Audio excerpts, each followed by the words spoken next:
difícil y complicado. O sea, ya va a ser una semana esta niña Sí, y pues nomás más no. Ujú.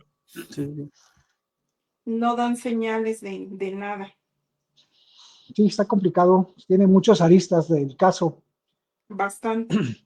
Le comentaba a Claudia que yo estuve casi 2 años en el operativo Ajusco, entonces prácticamente la montaña sí la conozco. O sea, hicimos varias incursiones en la montaña y créeme que hace falta muchas cosas. Hay muchas carencias en materia de protección civil, ustedes saben, de administración de parques y todo ese tipo de cosas.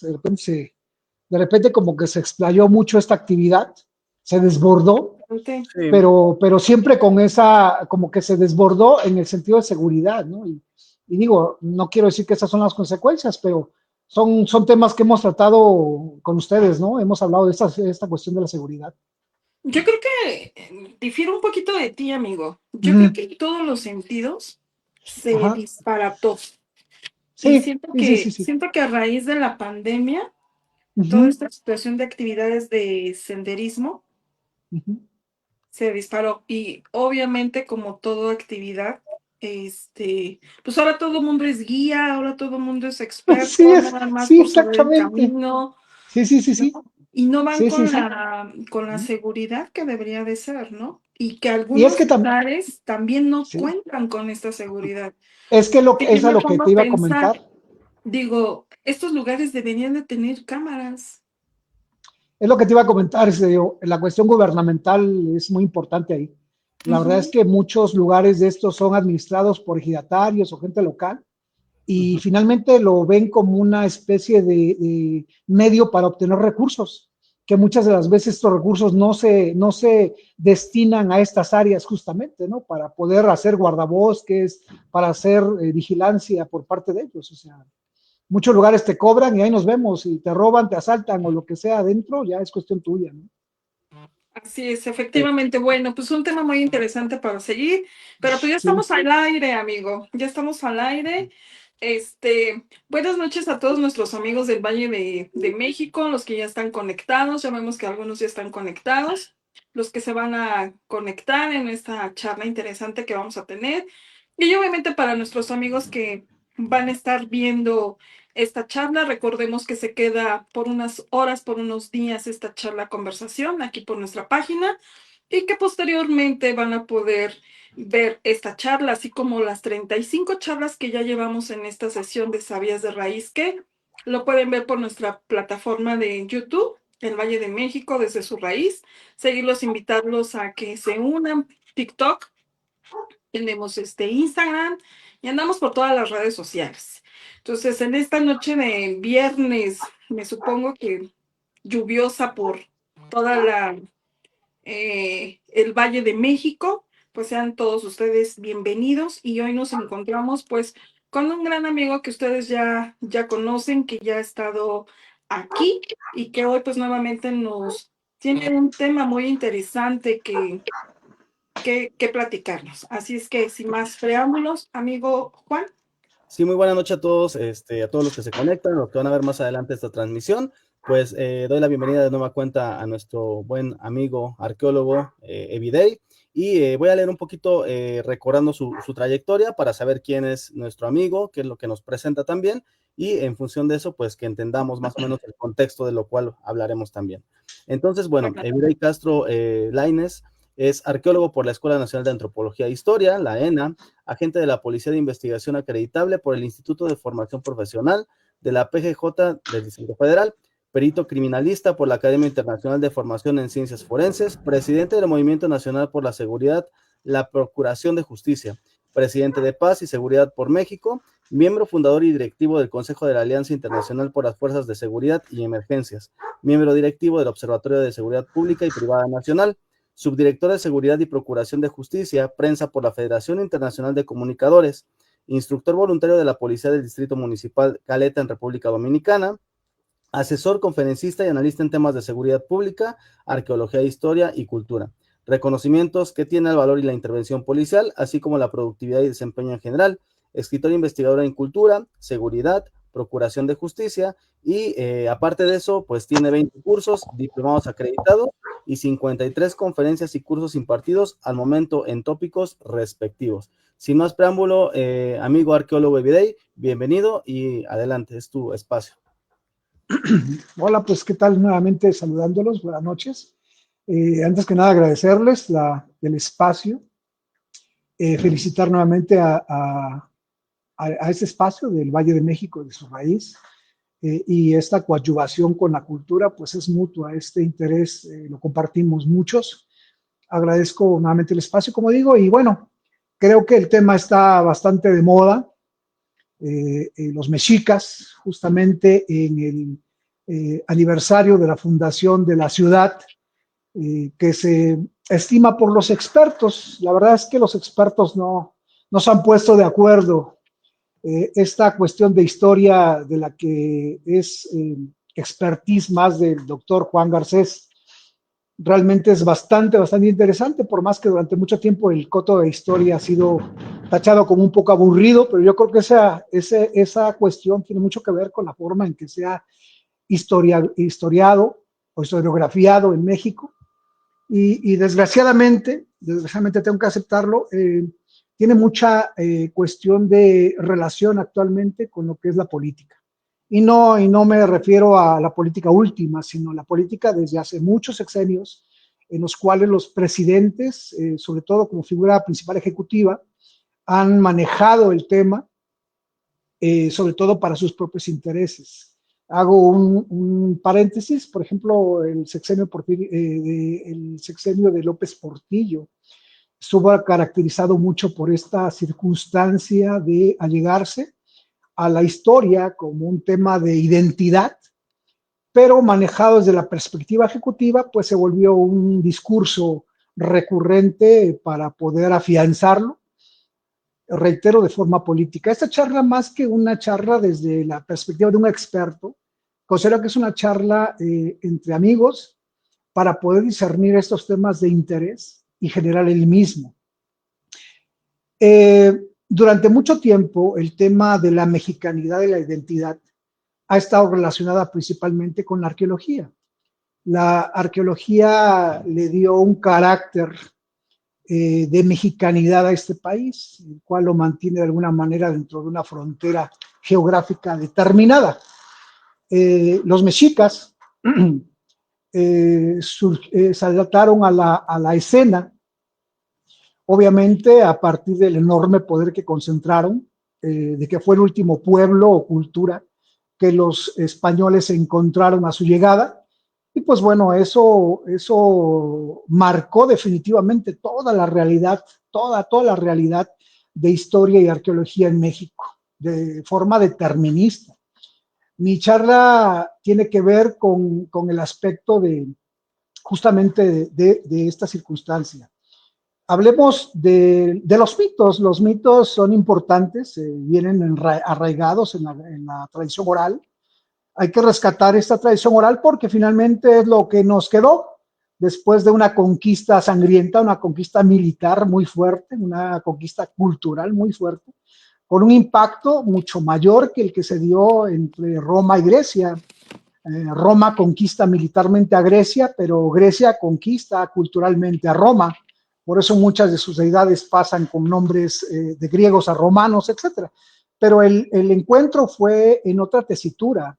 Aquí los intereses tuvieron que ver mucho con la cuestión de ampliar los poderes geográficos, ampliar la conquista, tuvo que ver con el arribo de nuevas especies, de maderas, etcétera, de encontrar más allá del mito del Nuevo Mundo, del Dorado y todo esto, pues toparse con una cultura completamente desconocida, además con un poder y una magnificencia impresionante. A partir de estas circunstancias, como se comienza a gestar lo que yo llamaría la mexicanidad. Es el mito al que se recurre, al que se le da publicidad durante la colonia. Yo creo que la colonia es una etapa determinante en esta circunstancia de ver a México como una entidad y como una identidad.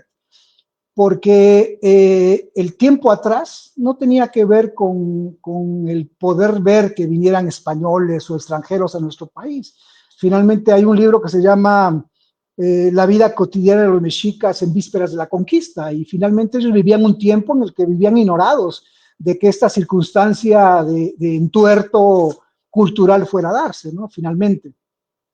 Los mexicas fundaban, de acuerdo a los expertos, fundaban su origen en Aztlán, acerca de la gráfica que estamos viendo justamente, estas tribus que se supone vienen de un lugar mítico de origen, que migran en busca de un lugar donde asentarse, y que nos ilustran esta historia, este mito, nos lo ilustran a partir de la conquista, ni siquiera antes, ¿no? Si bien es cierto, muchos documentos se perdieron, estos códices, por ejemplo, la matrícula de tributos, la tira de la peregrinación, muchos de estos documentos que se tienen son un esfuerzo de las órdenes religiosas, sobre todo los jesuitas, que se caracterizaron por ello. Debemos decir que la mayor parte de las órdenes religiosas, como son franciscanos, carmelitas, etcétera, se preocuparon más por la evangelización a costa de lo que fuera. Realmente esa era su misión, esa era su vocación. Los jesuitas no estuvieron ajenos a esto. Sin embargo, es una orden que se caracterizó por tratar primero de conocer el fenómeno, conocer el pueblo al que iban a evangelizar, conocer su cultura, sus costumbres, sus lenguas, para poder saber con qué discurso iban a lograr esa evangelización. Entonces los jesuitas son esta orden que de alguna manera comienzan a hacer un acervo de estos códices, de estas lenguas, de esas costumbres, hacen un trabajo etnográfico, y son ellos los que comienzan a gestar estos cambios. No por nada los expulsan, porque se comenzaron a ver en ellos un peligro, porque estaban comenzando a humanizarse con esos grupos que estaban conquistados. Pero bueno, es a partir de ellos. De hecho, hay un códice hecho también a la usanza mesoamericana, que se llama Testeriano Padre Nuestro, que no es otra cosa más que la Biblia hecha códice. Las capillas abiertas que comenzaron a hacerse fue justamente porque los nativos o los indígenas de varios pueblos de aquí de México, pues no estaban acostumbrados a escuchar liturgia en espacios cerrados, tenían que hacerlo en espacios abiertos.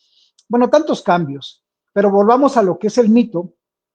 Este mito hablaba justamente de venir de un lugar mítico llamado Aztlán, que hasta el momento no se ponen de acuerdo. Yo diría a estas alturas que la arqueología es una ciencia dinámica, nunca va a ser una ciencia estática. Lo que hoy se diga se podrá desdecir en 10 años con descubrimientos de contexto.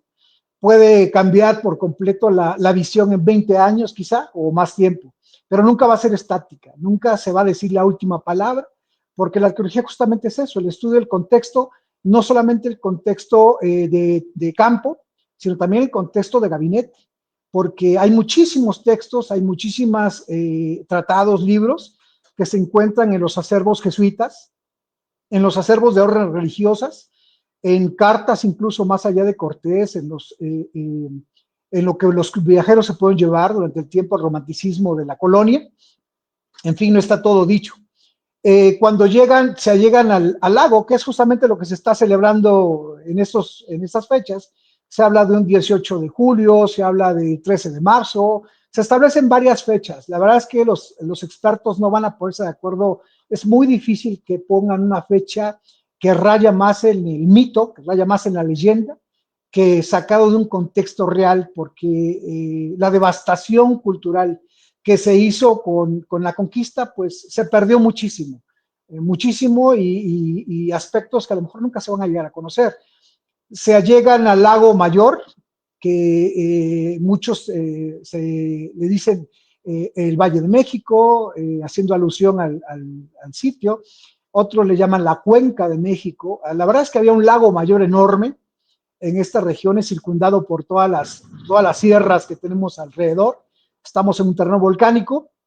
Ellos llegan en 1321, 1325, más o menos, años más, años menos, llega una tribu de estas tribus que salieron de Aztlán, los aztecas, que eran de una familia lingüística náhuatl. Hablemos que el náhuatl es una de las lenguas que conforman la macrofamilia lingüística utoazteca, que viene desde Estados Unidos. No quiere decir que ellos vengan de Estados Unidos, pero sí es una macrofamilia que se extiende, tiene un terreno muy amplio de dispersión de la lengua. Hay autores como Florescano que decían que desde la época de los olmecas quizá ya se hablaba una lengua náhuatl, y que esta lengua náhuatl posiblemente homogenizó a toda Mesoamérica. La verdad es que es una propuesta bastante aventurada, pero tiene sus lógicas también. Ciertamente, en más o menos 900 y 1000 años después de Cristo, hay una enorme sequía, son los coletazos del Pleistoceno superior, y esta enorme sequía hace que muchos grupos del norte migren hacia el altiplano en busca de una temperatura mejor, en busca de mejor clima, obviamente de recursos. Y una de las familias o grupos últimos en llegar, aproximadamente en el 1100, 1200, llegan a esta parte de Mesoamérica desde los toltecas, que tuvieron el encuentro con chichimecas. Chichimeca no es una palabra que aluda a un grupo específico, significa los salvajes o los del norte, y hace alusión a todas estas tribus del norte que vivían de la caza principalmente y la recolección. No eran grupos 100% sedentarios, eran grupos por el clima de Aridoamérica, de donde vienen, pues obviamente que vienen buscando mejores formas de vida. Esto es importante porque si hablamos que los mexicas son de estos grupos, hablemos de una macrofamilia de unos 40, 60 individuos que vienen buscando mejoras, llegan a la cuenca de México y se establecen por la señal de su dios Huitzilopochtli. Esto es muy importante porque Huitzilopochtli es el dios de la guerra, es el colibrí zurdo, el dios de la guerra, y se asientan donde él les señala una nopalera sobre la que se va a posar un águila en el momento de estar devorando una serpiente. Este es el numen de nuestra mexicanidad, puesto que está conformando el escudo nacional. Sin embargo, los estudios arqueológicos históricos que se generaron a partir de esta circunstancia, la verdad es que nos han puesto mucho en duda sobre la veracidad del mito, y tiene sus fundamentos. Estamos observando el Teocalli de la Guerra Sagrada, donde el águila justamente está sobre un opal, y lo que está devorando no es una serpiente, es el símbolo de Atlachinoli, que es el símbolo de guerra sagrada. Atl y Tlachinali es como agua quemada, lo han interpretado como agua quemada, que es como el grito de guerra de los mexicas, por eso la guerra sagrada. ¿Por qué es una guerra sagrada? Porque acordémonos que los mexicas, y lo vemos más adelante, los mexicas se hicieron poderosos justamente gracias a la guerra la que les propició a ellos un lugar dominante en la región. Entonces, ¿realmente el escudo nacional está bien, está equívoco o está inequívoco? Esa es la cuestión. La verdad es que el mito que se gestó con esta circunstancia tiene que ver con un carácter de identidad. Atlachinoli, mucho lo hemos analizado, y el decir agua quemada no es necesariamente agua quemada. Puede hacer alusión a la lava, que es un fluido candente, pero también es la fusión de agua y fuego. El agua que es uno de los tópicos caracterizadores por excelencia de Tlaloc, que no es el dios de la lluvia ni el dios del agua, es la deidad de los mantenimientos, es la deidad que genera la fertilidad de la tierra, de la cual surgen los alimentos, es decir, la alimentación del cuerpo humano. Y el fuego tiene que ver con la cuestión de la guerra. Entonces es la fusión de agua y fuego, porque es Tlaloc y Huitzilopochtli, son los dos elementos primordiales que están gestados en la parte alta de Templo Mayor. Entonces, esta cuestión es importante. ¿Por qué? Porque, como le decía yo, los dos factores primordiales que caracterizan a la economía de los mexicas están representados en Templo Mayor. Ahí tenemos una maqueta, una alusión a Templo Mayor, y como ven es una pirámide, esta montaña sagrada, obviamente, que en su cúspide no termina en punta, como pudieran ser otras estructuras, como pudiera ser para los teotihuacanos 500 años atrás la pirámide que conocemos hoy como del Sol, que yo creo que como muchos profesionales no coincidimos en que sea la pirámide del Sol, ni la pirámide de la Luna. Le pusieron el Sol a partir de que encuentran un Sol y por adición la otra es Luna, si uno es Sol, el otro es Luna. Si hubieran encontrado otra cosa, pues hubieran puesto otro nombre, la pirámide. Yo creo que Teotihuacán tenía un culto muy importante a Huehueteotl, porque Huehueteotl es la deidad que más se encuentra en Teotihuacán. Pero bueno, volviendo a los mexicas, 500 años después, cuando se comienza a hacer esta estructura, no se termina en punta, como ustedes ven, es una pirámide trunca que hasta la parte de arriba tiene dos templetes, uno del lado izquierdo que está dedicado a Tlaloc y otro del lado derecho que está dedicado a Huitzilopochtli. Esto es importante porque son los dos elementos que fundamentan la organización política y económica de los mexicas. Es decir, por un lado están primordializando a los mantenimientos, a la comida, al tributo, a todas las especies que convergían en México Tenochtitlan cuando esta ya es una gran urbe que es homogenizada de todo Mesoamérica. Por algo Nicaragua en voz náhuatl significa hasta aquí llega el anáhuac.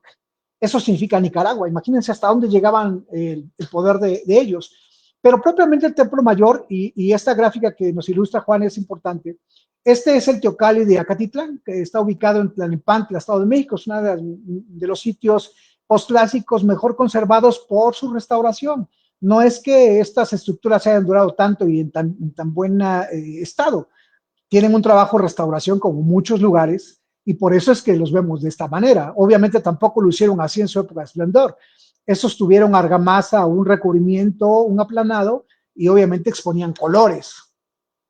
No lució así en su... Pero lo que nos está ilustrando es que estamos viendo un Teocalli muy a la usanza mexica, es decir, hay sitios en los que el grupo de los mexicas vienen dejando en el camino de alguna forma y después los recubren, o sitios posteriores a la llegada de los mexicas al Lago Mayor, y que son, y nos ilustran mucho de cómo pudo haber sido el Templo Mayor. ¿Por qué lo digo? Porque el Templo Mayor últimamente muchos profesionales han puesto en duda la forma en que estaba construido, la estructura, la forma de la silueta del Templo Mayor.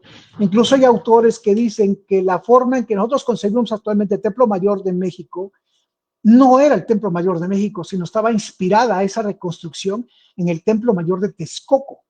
Acordémonos que Texcoco formaba parte de la Triple Alianza de México, con México y Tlacopan. Entonces, incluso hay autores que, incluso profesionales, arqueólogos, que con base en el contexto de investigación sitúan al Templo Mayor de Texcoco mucho más alto que el de la Ciudad de México. O sea, ¿cuál era la importancia de Texcoco en materia de alianza de poder? La que sigue, Juan, de favor.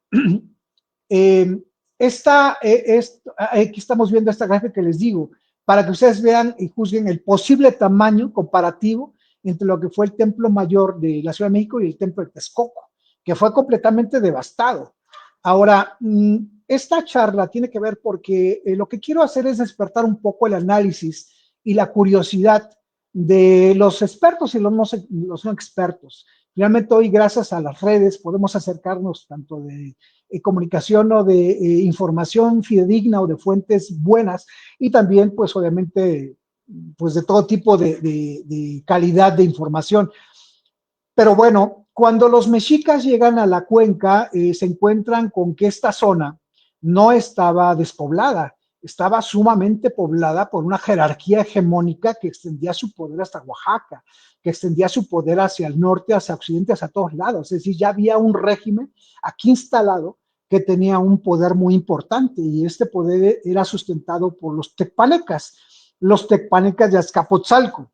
Cuando Tezosomo, que era el último gobernante de los tecpanecas de Azcapotzalco, que estaban ubicados cerca de Azcapotzalco, es decir, ahí estaba su urbe, debajo de Azcapotzalco estaba una enorme ciudad,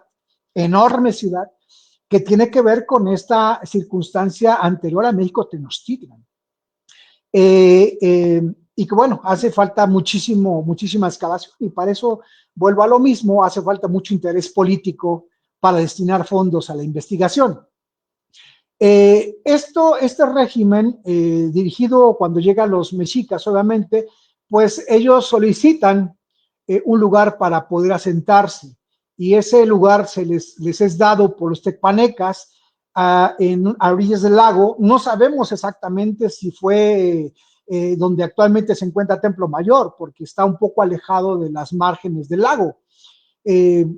La orilla más cercana tendría que ser en este caso ahí por Popotla, más o menos, y de hecho era la primera calzada que ya existía de alguna forma, que es lo que conocemos actualmente como la México-Tacuba.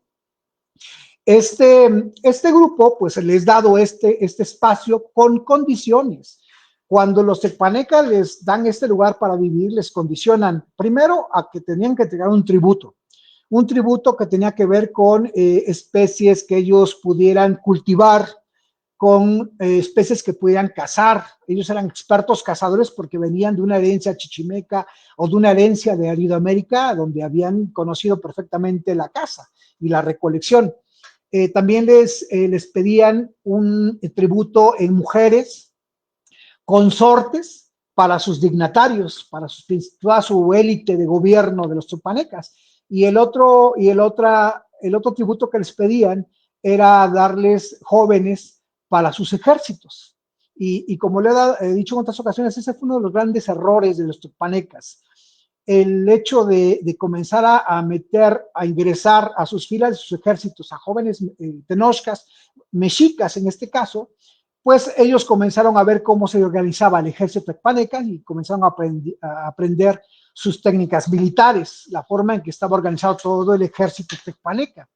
Y la otra fue que al dar mujeres para consortes de su principal élite gobernante, pues valga la redundancia y sin ser sexista absolutamente, pues muchos secretos militares y de gobierno y de poder comenzaron a ser sabidos por estas mujeres y llevados por identidad nuevamente al barrio mexica. Para 1428, y tengamos muy en cuenta las fechas, porque eso es bien importante para esta charla. Ellos llegan en 1321, más o menos 1325. Para 1428, imagínense cuánto tiempo se pasaron los mexicas bajo el régimen tecpaneca. Hasta 1428, que es cuando muere Tezosomo, que el último gobernante tecpaneca, ellos ya con estas herramientas de tener la información de su organización militar y económica de los tecpanecas por parte de las mujeres, pero también ya tenían para entonces a jóvenes ya adiestrados en la milicia, pero ya con grados militares. No voy a hablar exactamente ahorita de ese tema, exactamente cómo se llamaban, pero había tenientes, coroneles, sargentos, etcétera, lo que ustedes gusten hablar como jerarquía militar de entonces, ya estaban en las filas del ejército tecpaneca, ya estaban jóvenes mexicas. Entonces, imagínense, ya estaba todo preparado para un golpe de Estado. Esto justamente, golpe de Estado, es en pocas palabras lo que sucedió con lo que se llamó la Triple Alianza. Los mexicas hacen alianza con Tlacopan, que también le rendía tributo a los tecpanecas, y hace alianza con Texcoco para hacer esta triple alianza y poderle dar un golpe de Estado a los tecpanecas de Azcapotzalco. Lo logran y bueno, la finalidad era que se iban a repartir el botín o se iban a repartir el reino de los tecpanecas entre todos. La verdad es que los mexicas se quedan con el mejor trozo de pastel y pues relegan a Texcoco y a Tlacopan, más a Tlacopan. Todavía con Texcoco tienen un poco de respeto, pero con Tlacopan de plano lo omiten en muchas circunstancias. Y es a partir de 1428 que los mexicas comienzan a despuntar económicamente. Yo quisiera hacer una pregunta no directa, pero sí a su razonamiento y su análisis. De 1428 a 1521, menos de 100 años, los españoles se avisoran en la península allí por 1518, más o menos. 1519 llegan a la Villarrica de la Veracruz y conocen a Moctezuma posteriormente, y para 1521 la ciudad de anfibia de México Tenochtitlan cae en poder de los españoles, ¿no? Ayudados por muchos muchos pueblos que se le unen. Aquí estamos viendo en la gráfica el encuentro con Tlaxcala, por ejemplo. Entonces, Imagínense ustedes, analicen, de 1428 a 1519, realmente, y no le estoy restando mérito a los mexicas, se puede construir una urbe tan grande sobre el lago a partir de una infraestructura hidrológica denominadas chinampas para poder generar toda la infraestructura urbana que conoce Cortés a la llegada. Esto se los dejo para análisis. ¿Por qué? Porque se está planteando que quizá la México Tenochtitlan no fue realmente una urbe que se despuntó con los mexicas, sino que ya existía desde antes por este fervor tecpaneca, este poder tecpaneca, perdón, que ya había en la zona. Solamente el contexto nos va a dar la razón y no podemos guiarnos solamente por la mexicanidad, porque yo siento que el discurso de mexicanidad está bastante vulnerable en estos tiempos y está bastante soslayable por muchísimas razones.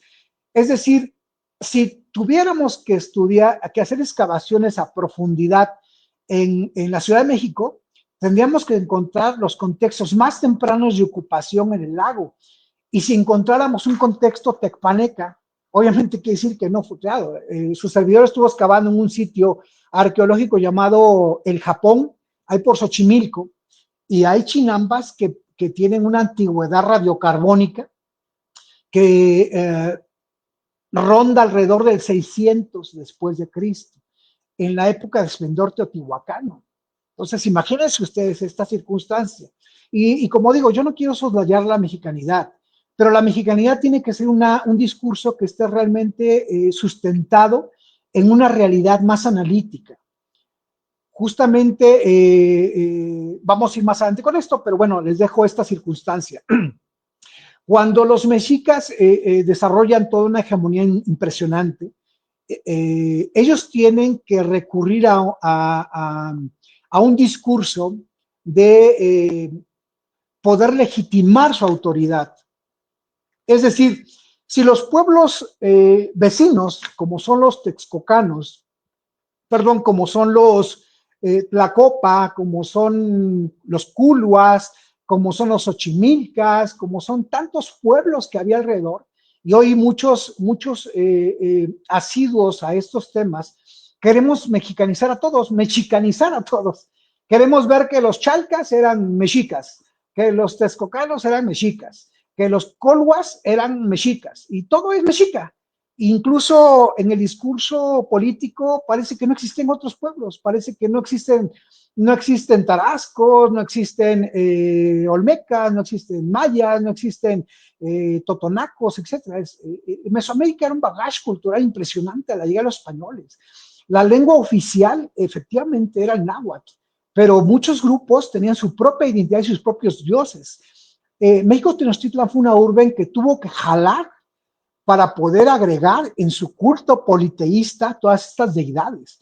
Pero hay que ir desmarañando la historia para saber qué deidades justamente traían los mexicas y qué deidades fueron traídas de otros lugares y adosadas por una conveniencia política. Es decir, no podemos hacer menos a Chacmol porque los tarascos nos van a hacer guerra por esto, por el otro.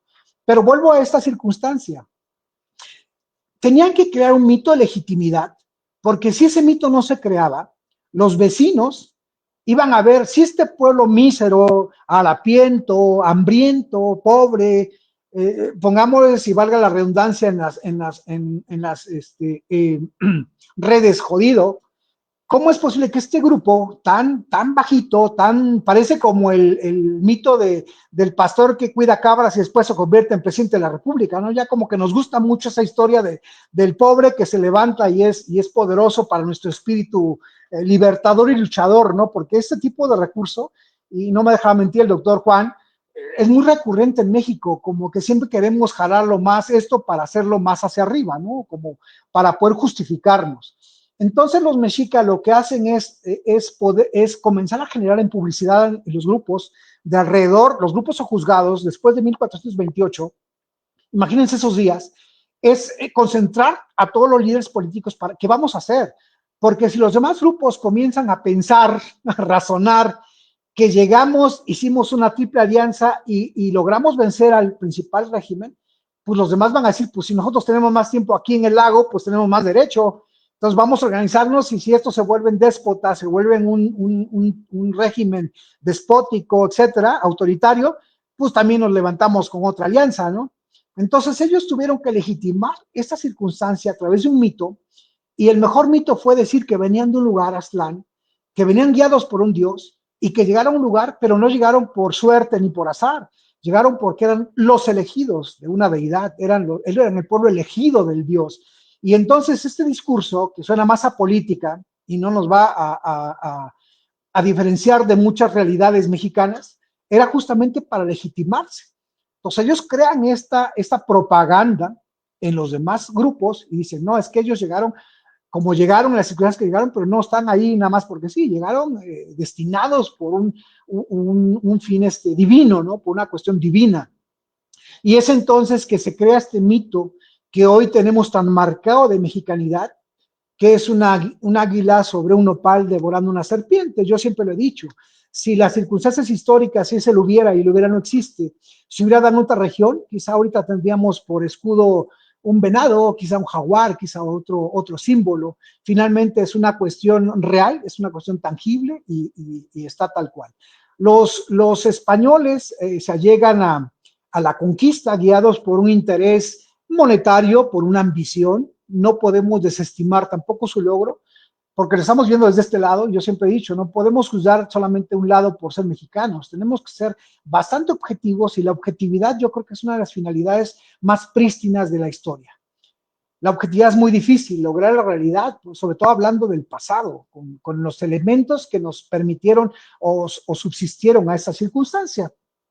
Una de tantas historias, por ejemplo, que tergiversan la historia y se convierten en mito, he de decirles, no me muevas esa lámina, Juan, sobre eso voy a hablar. En un pueblo de Tabasco, cuando los gringos llegaron el siglo pasado, allá me parece que por los 50, a un sitio, encontraron una escultura olmeca de un hombre jaguar que miraba hacia el cielo, es como observador del cielo, es como una especie de astrónomo olmeca, es un observador del cielo, para fundar los principales, los fundamentos básicos del calendario y la astronomía mesoamericana.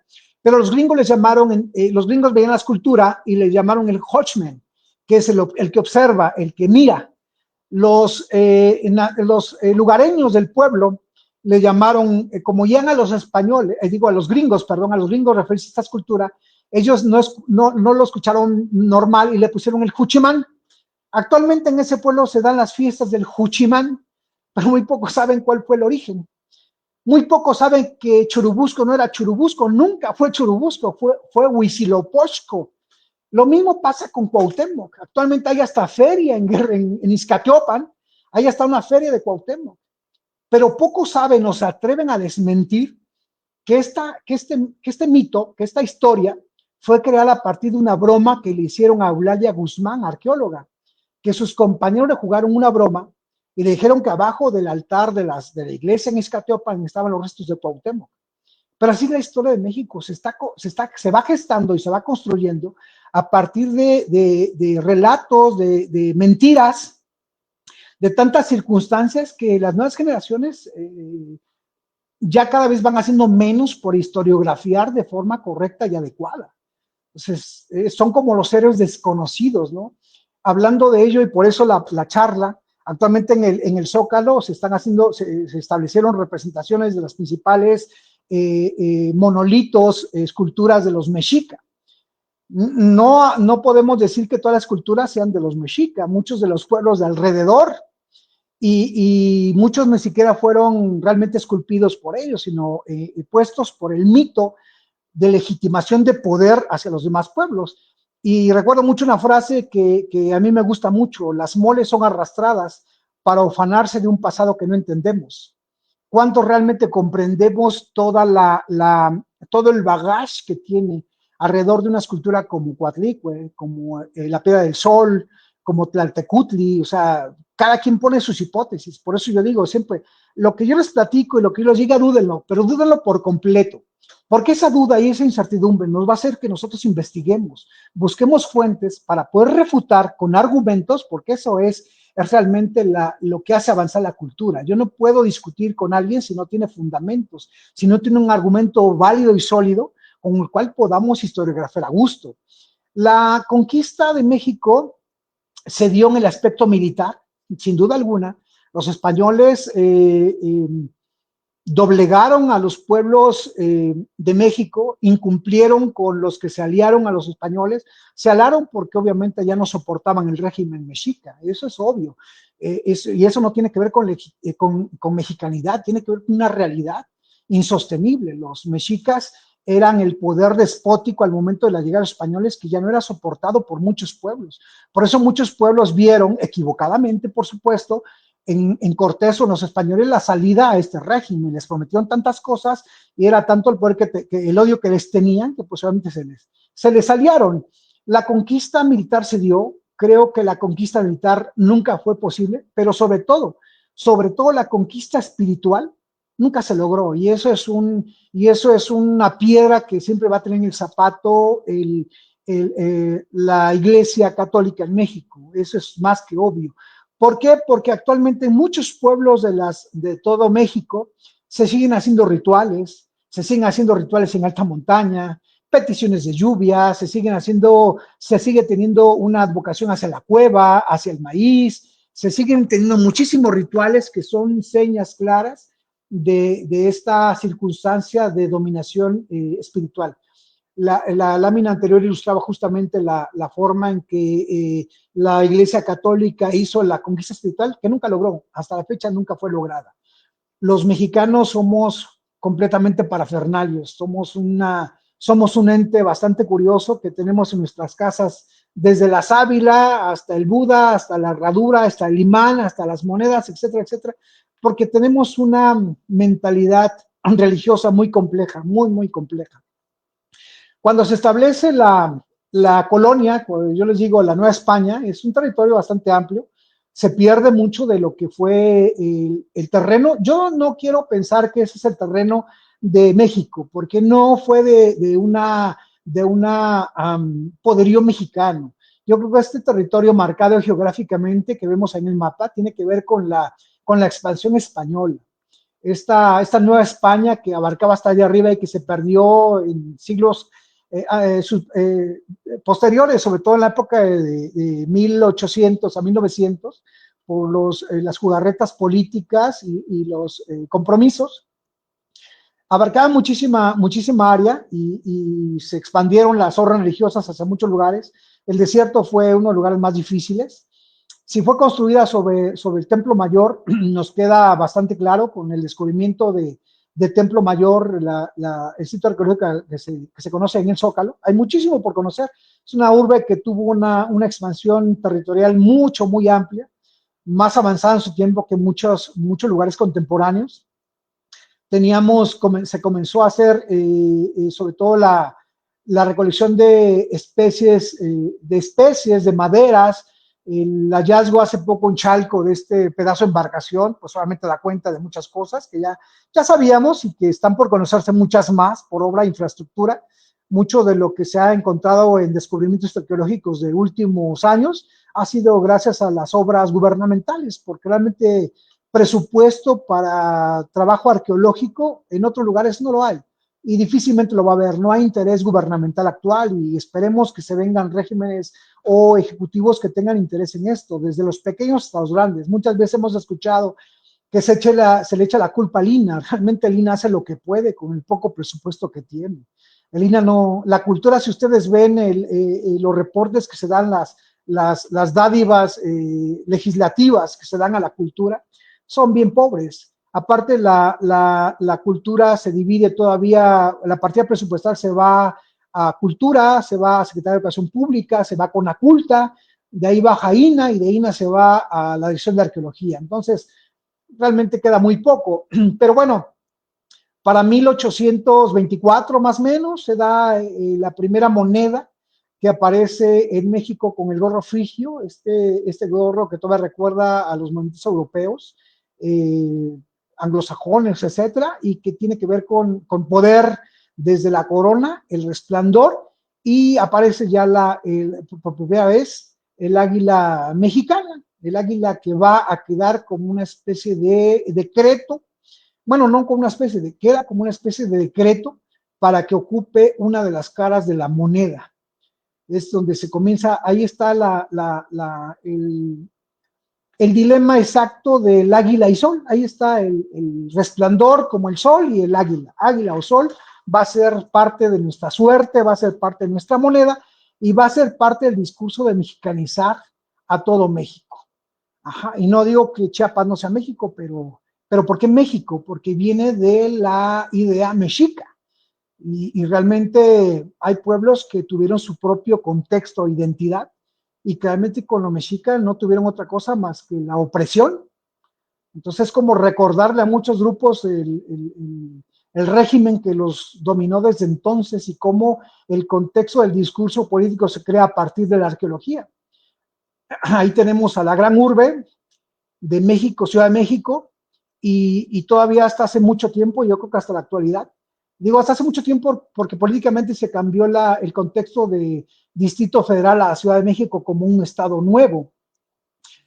Sin embargo, siguen allegándose las partidas presupuestales, principalmente de la Ciudad de México, porque todos los impuestos de toda la República Mexicana no llegan no se regresan en ayuda a los pueblos de donde erogan, sino se allegan a este lugar. Se habló de la división de poderes, sin embargo, los poderes están concentrados en este lugar.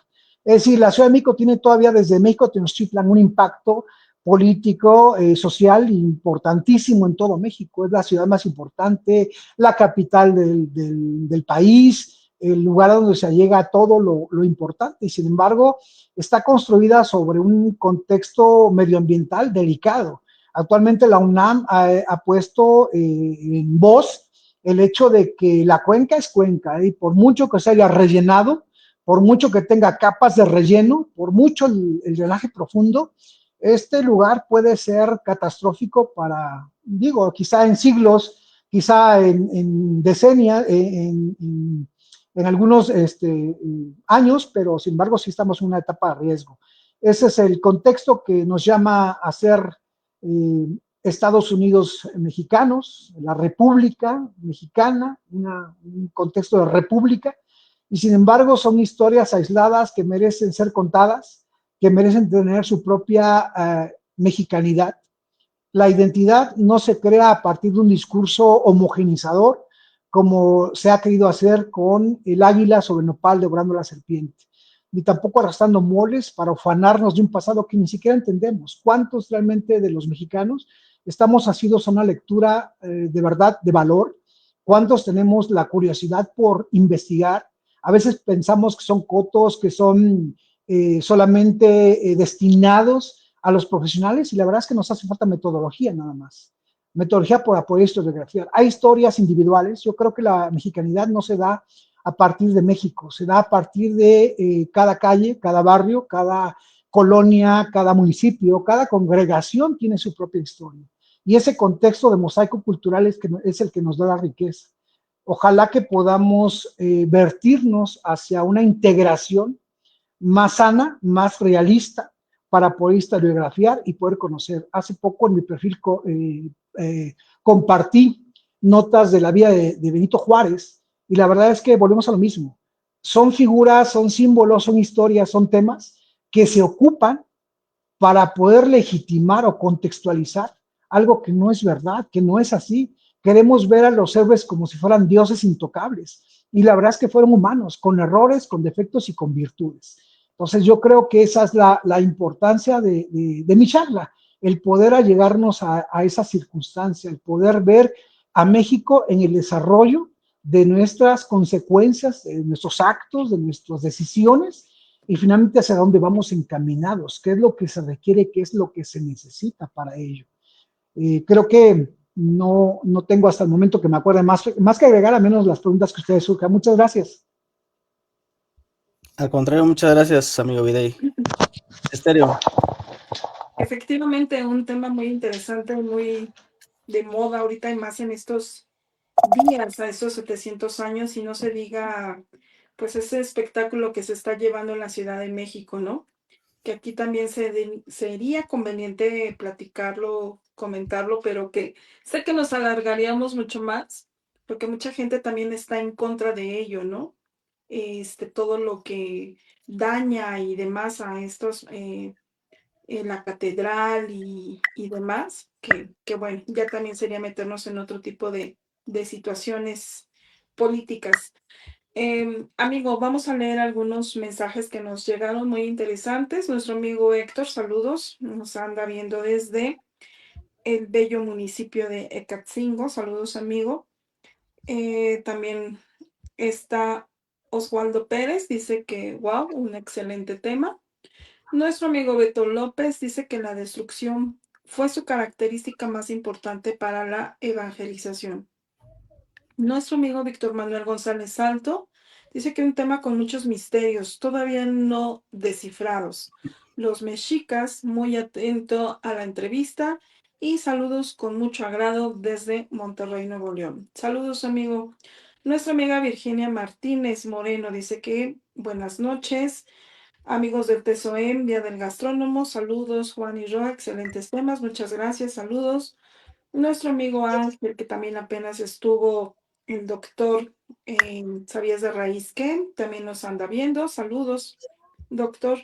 Nuestra amiga Claudia, buenas noches, saludos. También nuestra amiga Claudia Pineda, saludos muy interesantes.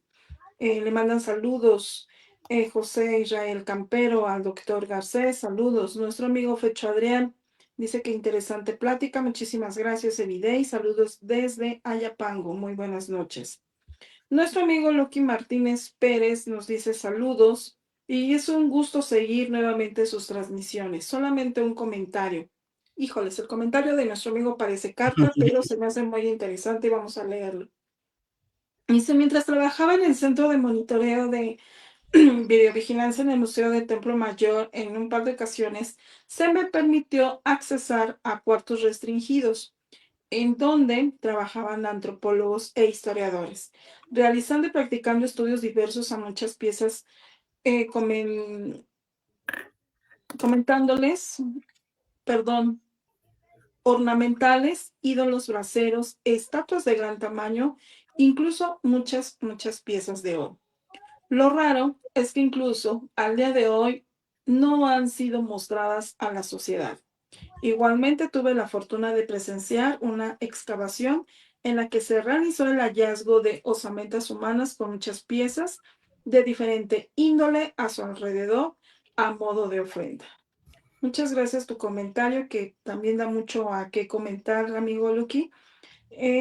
Saludos a nuestra amiga Rocío Peralta, nuestra amiga María Zamora Bautista, muy interesante. Muchas gracias, Evide, y saludos y un fuerte abrazo. También saludos para sus servidores. Amigo Juan.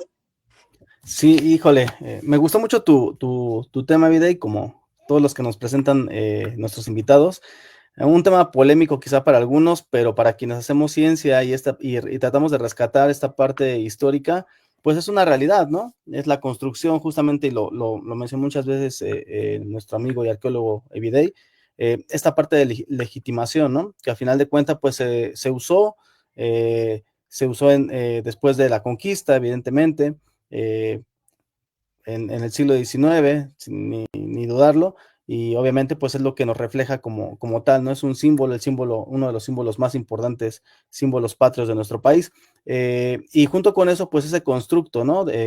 Historiográfico, histórico, de discurso, y recordé mucho a Benito Juárez, ¿no? Con esto que mencionó este video, y por eso, perdone esa risa sarcástica y demás, porque yo también me llegué a encontrar con textos periódicos del siglo XIX, donde pues Benito Juárez, híjole, hacía cada cosa que muy interesante, ¿no? Amenazando a las personas, quemando casas y demás, ¿no? Uno de los primeros presidentes o gobernadores con ese poder que se religió, ¿no? Si no mal recuerdo, creo que el primero que se religió más de 10 veces. Entonces, pues es parte del constructo nacional, enemigo, primero amigo, muy amigo de Porfirio Díaz, después súbitamente enemigo, y paradójicamente quien lo hace héroe nacional, pues es Porfirio Díaz, ¿no? Eso también es algo muy interesante. Y bueno, y como esto, pues el discurso, ¿no? Ese nacionalismo me parece genial, cómo lo manejó Everyday. Y bueno, para aquellos que no conocían esta parte de la historia, creo que es muy, muy importante el que tengamos conciencia, ¿no? De esta parte histórica, de esta parte del nacionalismo, este discurso como tal, ¿no? Que a final de cuentas legitima nuestro país y que pues es parte de nuestra historia, ¿no? Y lo vemos prácticamente en todos lados en México, ¿no? Desde las monedas, en nuestras INES, ¿no? Es el símbolo que nos identifica incluso como mexicanos. Yo tengo nada más algunos comentarios, más bien para reforzar, que me agradó mucho. Eh, y quisiera preguntarte, Videy, si me es posible, ¿tú opinas que sí realmente venía este grupo eh, de pueblos bárbaros incluso, ¿no? Llamado así. Si no me recuerdo, creo que era la gente perro, ¿no? Le llamaban así a las personas que venían del norte por lo agresivo, por lo aguerrido que eran. Si realmente crees que venían de Aztlán como tal, ¿no? De este lugar de las garzas, y si es que existió, o igual o consideras que igual es parte de ese mito, ¿no? Esa mitificación como tal. Eh, Quería preguntarte también esta parte de bueno, yo llegué a escuchar ahí por la Merced, hay una plaza que se llama Plaza La Aguilita, seguramente algunos de nuestros amigos la conocen, quienes viven cerca de la Merced, pues ubicarán esta plaza, justamente en el centro de la placita hay un águila, ¿no? Y la gente de ahí te asegura, ¿no? Como tal que donde se paró el águila, como tal no fue en el Zócalo ni ahí cerca del Templo Mayor, fue en el Parque de la Aguilita, ¿no? Por ejemplo, entonces, híjole, es esta parte de que la gente incluso defiende esa parte de legitimación, ¿no? De identidad como tal. Solamente esos comentarios, amigo Vida, y lo demás que me quedó más que claro, creo que no hay más que ahondar. No sé qué opinas de esos dos comentarios. Híjole, no te escuchamos, amigo. Como que el micrófono no te está dando salida. En A lo que le tiene ahí su audio a nuestro amigo, tenemos más saludos. Ujú. Saludos a nuestra amiga Marcia Sepúlveda, amiga Lore Cisne, saludos. Y también nos escribe Alan Sánchez Cruz, amigo, él es cronista del municipio de Atlautla, Estado de México. Qué interesante charla. Lo es también poner en tela de juicio la invención de los mitos, fundaciones. Pregunto, ante el panorama global que involucra intereses de todo tipo de parte de Estados Unidos e Israel, ¿qué tanto afecta o beneficia la legitimación de mitos actuales referentes al sueño americano o el país de la libertad? Por poner un par de ejemplos. Gracias y saludos desde Atlautla, Estado de México. Saludos, amigo Alan Saludos, Sánchez. saludos. A ver, Videy, si tienes salida de micrófono. No, no te escuchamos. O si quieres, regresa a la charla, bueno, a la sesión, te doy acceso y a ver si tenemos fortuna, amigo. Te vemos, se ve muy bien, pero parece que no hay salida de audio. Y no te escuchamos. Si no te escuchan. Si quieres, sal y regresas, amigo, sin ningún problema. A mí me parece muy interesante esto que menciona Alan. Ah, recuerdo mucho en mis clases bueno, para mis alumnos, ¿no? De historia, justamente en primer año, por ejemplo, de secundaria, que se habla mucho de los mitos fundacionales, ¿no? Y la mayoría de las culturas y los grandes imperios tienen estos bagajes culturales, estos bagajes de legitimación, ¿no? Tenemos, por ejemplo, voy a darle acceso a Everyday, a ver si se escucha. No, no, parece que no hay salida, amigo Everyday, de tu micrófono, pero a ver si no contesta igual aquí en línea. Pero retomando esta parte de que mencionaba nuestro amigo cronista Alan Sánchez, por ejemplo, el mito fundacional, ¿no? De Roma, ¿no? El caso de Rómulo, Remo y esta loba que los De la alimentó y lobo. demás, y que Ujú. viene un discurso ahí interesante que incluso a lo mejor era una especie de prostituta y demás, ¿no? Que está fuerte la historia, pero al final de cuentas es una legitimación. Grecia, China, evidentemente, y varios de los pueblos de América también tienen sus propios, digamos que concentrados legitimadores como tal, pero pues no está tan alejado de la historia, porque al final de cuentas es la historia de oro, le llamamos nosotros, como historiadores, esta historia que construye, se va construyendo a partir de ese nacionalismo, ¿no? Incluso que se va dando en ciertas temporalidades. ¿No? En el caso de México, pues toda esta legitimación empieza a desarrollarse en el siglo XIX. Uno de los más grandes impulsores de esta parte, pues es sin duda Porfirio Díaz, ¿no? Eso es muy interesante, este constructo de la moneda, de los escudos, del escudo nacional, de la bandera como tal, de un día incluso, ¿no? De independencia, ¿no? Ok. Entonces, toda esta parte es muy, muy interesante, y bueno, es parte de esa legitimidad que no solamente el caso de nuestro país lo tiene, ¿no? Sino otros países también. Y mencionaba su pregunta, ¿qué tanto afecta o beneficia la legitimación de mitos actuales referentes al sueño americano o al país de la libertad? Por poner un par de ejemplos. Pues yo creo que quedó en esa mitificación, ¿no? El sueño americano. Hoy en día sabemos que es un tanto complejo el hecho el contexto, ¿no? El cual creo que soy muy ajeno a esa parte de Estados Unidos, pero digo, lo que he leído, lo que vemos en las noticias, de lo cual pues ahí leemos algunos artículos periodísticos y demás, pues que básicamente esto se ha ido pues perdiendo, ¿no? Este sueño, el vivir allá, quienes tenemos familia en Estados Unidos, pues sabemos que no es una vida tan fácil y tan bonita como la Como pintan, la ¿no? Si pintan. vamos, si vamos a lo mejor a la época de los braceros, en el siglo XX, a mediados del siglo XX, después de este milagro mexicano en México, valga la redundancia, y estas entradas, salidas y demás de capital que empiezan a mandar propiamente los braceros, estos mexicanos, perdón, que se van a Estados Unidos y empiezan a mandar el dinero, pues parecería que ahí sí, ¿no? Hay incluso una inyección económica muy interesante, económicamente de dinero aquí en el país. Pues recordemos, ¿no? Que si quienes tuvimos algunos familiares en los años 80, todavía 90, pues hablaba, ¿no? De ese sueño americano propiamente, esa protección que incluso te daba el país como tal, ¿no? Hoy en día creo que eso se ha tergiversado, creo que ya se ha perdido, ¿no? Esa parte, y con los gobiernos actuales de este nuevo presidente, bueno, este presidente que fue reelegido, pues es un tanto complejo ya, ¿no? Entonces creo que, híjole, esa mitificación ya de ese sueño americano creo que ya quedó en el pasado. En el olvido. Como opinión personal, no sé, igual si quieras mencionar algo más, Alan, o que nos puedas escribir, sería también muy pertinente. Amigo Videy, a ver si no te escuchamos, amigo. Dice que no está conectado a algo.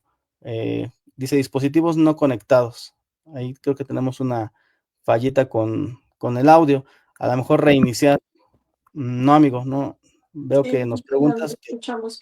Y algo también muy importante que nos mencionó nuestro amigo Evidey Juan, ujú, y que aquí viene desde la historia que nos ha vendido el gobierno, ¿no? Tanto tú como yo que manejamos los libros de texto, que manejamos un programa de estudio ujú, que nos marcan nuestras autoridades, pues nos pintan una historia de héroes muy idealizados, ¿no? Ya ujú, mencioné a Benito Juárez, el benemérito de las Américas y el pastorcito y el pobrecito de Benito Juárez y demás, ¿no? Entonces, algo que mencionaba Videy, el que no me crean, lean, no me crean, Eso me pareció investiguen, muy, muy, muy, ¿no? muy, muy bien, ¿no? Y bueno, todo lo vamos aprendiendo justamente leyendo, basándonos en fuentes que pues realmente sean fidedignas, que sean Así, personas que se dediquen propiamente a esta parte de reconstrucción histórica, ¿no? Por ejemplo, me llamó mucho la historia de pequeñito, ¿no? Porque justamente en la primaria, fíjate, me acuerdo en la primaria que decía el maestro, es que ¿te los insurgentes, acuerdas? mejor no decimos la La, temporalidad. la edad, Pero fíjate lo que decía el libro, ¿no? Y el maestro, los insurgentes fueron al norte por armas, estábamos en el contexto de la independencia. Y yo, fíjate, bueno, pensaba, bueno, fueron al norte y como para qué, y quién les daba armas, o sea, a mí me llamó la atención eso de quién les daba las armas, ¿no? Con el mm, paso del tiempo, pues fui aprendiendo toda esta parte de que, pues quien ayudó mucho a la independencia, pues fue Estados Unidos. Evidentemente los insurgentes eran apoyados, ¿no? Por Estados Unidos, y ese choque que había, evidentemente, entre potencias de ese momento, en el caso de Francia, con Estados Unidos y demás. Entonces, pues uno empieza a entender un poquito más la historia, ¿no? Pero es a partir de ese análisis que menciona Evidey. Dice Evidey que no ve el audio. No te preocupes, amigo. Pues vamos igual cerrando, no hay ningún inconveniente. Igual podemos ahí poner algunos comentarios, nos dice que aguardemos un momento, pero sí, como me gustó mucho como lo dice Videy, pues no me crean, pero léanlo, ¿no? Y No me eso, crean, no me crean, no es chisme, no me crean, pero exactamente, me gustó mucho, ¿no? estudien y A ver, efectivamente, ¿ahí me escuchas, Juan? ahí, Excelente, Ah, perdón. adelante, adelante. Es lo que te comentaba, es que no creo de verdad que haya existido un Aztlán y un Chicomostoc para los mexicas. Yo creo que sí debió haber existido este mito entre los grupos nahuas, que de alguna manera bajaron de la parte norte hacia el centro, y que después se recuperó porque era un discurso que era funcional para el momento político que se vivía. Muchos arqueólogos apasionados se dan a la tarea de querer ubicar a Aztlán. Se ha hablado de Nayarit, se ha hablado de Michoacán, se ha hablado de Hasta muchos Estados lugares. Unidos. Estados Unidos incluso, sí, por supuesto. La verdad es que para poder crear un urbanismo como el que vemos en las descrito e ilustrado durante la colonia acerca del poder que llegó a tener México Tenochtitlan, no pudo haber sido creado por un grupo de chichimecas, no pudo haber sido creado por un grupo que no tenía conocimiento de la construcción, de la mampostería, de la idiosincrasia incluso religiosa. Todo el bagaje que llegó a concentrar México Tenochtitlan no pudo haber sido creado por un grupo que venía migrando, un grupo que dejó muy pocos vestigios constructivos de lo que iba a ser México Tenochtitlan. Claro. Creo que México Tenochtitlan tiene que entenderse como una ciudad, una urbe, una ciudad anfibia, como siempre he dicho, que tiene que ver con un contexto de más pueblos, donde convergían muchísimas culturas. Teotihuacán actualmente está sufriendo una reconsideración a la forma de su organización sociopolítica, en cuanto a su lenguaje, en cuanto a incluso a la propia afiliación étnica de la gente que ahí existió. Y la verdad es que todas estas historias se van a conjuntar en una historia más objetiva. Quería hacer alusión al proyecto que hubo durante la etapa presidencial de Vicente Fox.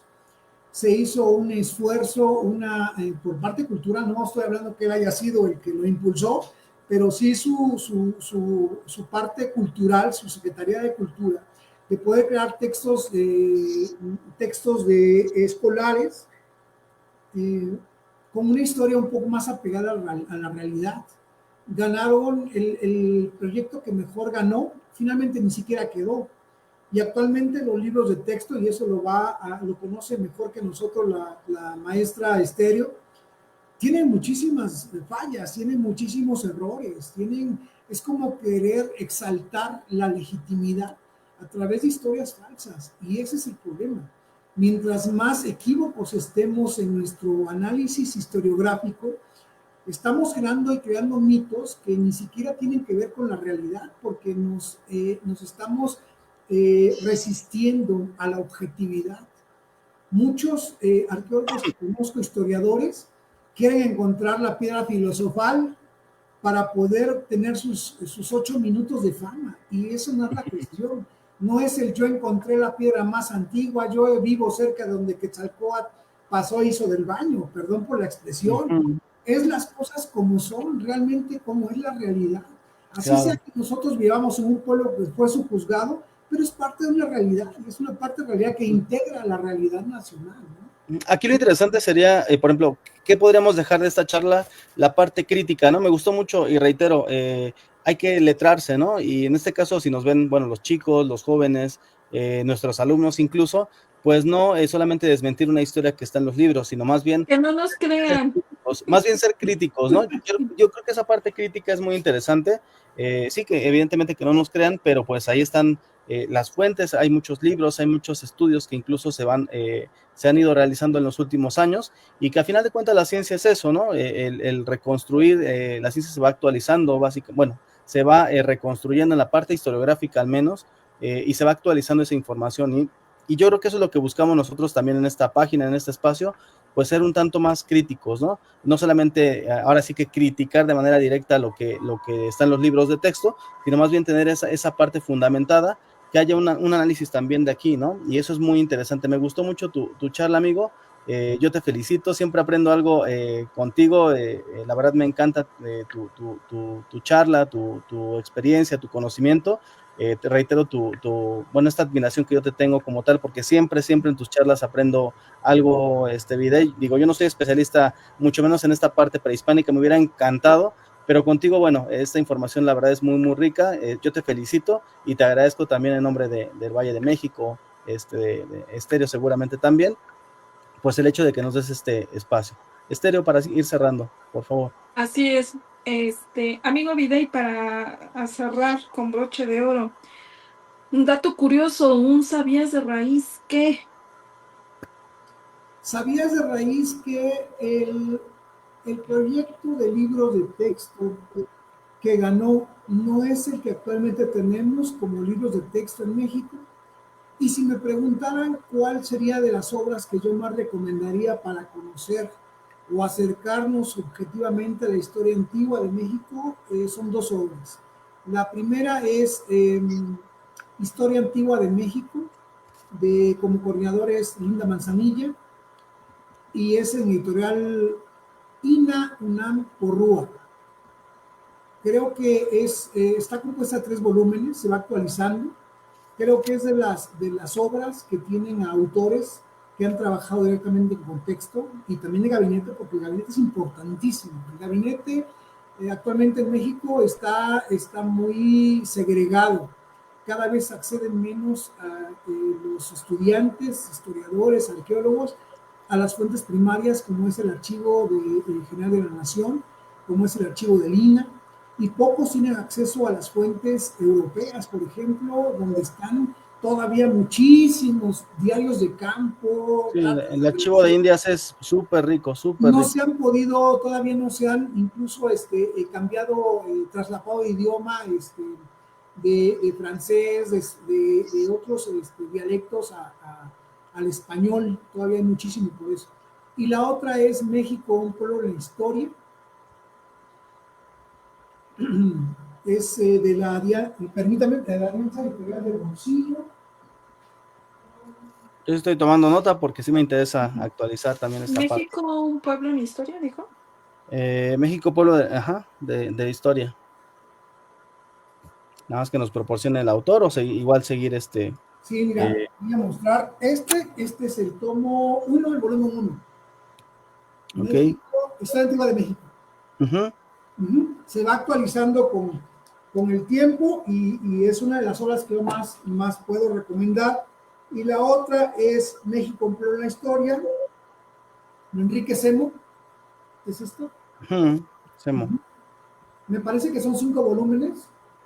A mí como arqueólogo no me interesa mucho la época colonial, pero es importante, porque Sí. ya el tomo 4 ya es colonia, me parece que el 5 ya es época de la Reforma, hasta contemporáneo, y me parece que el tomo 6 es el México chicano, que también es importante.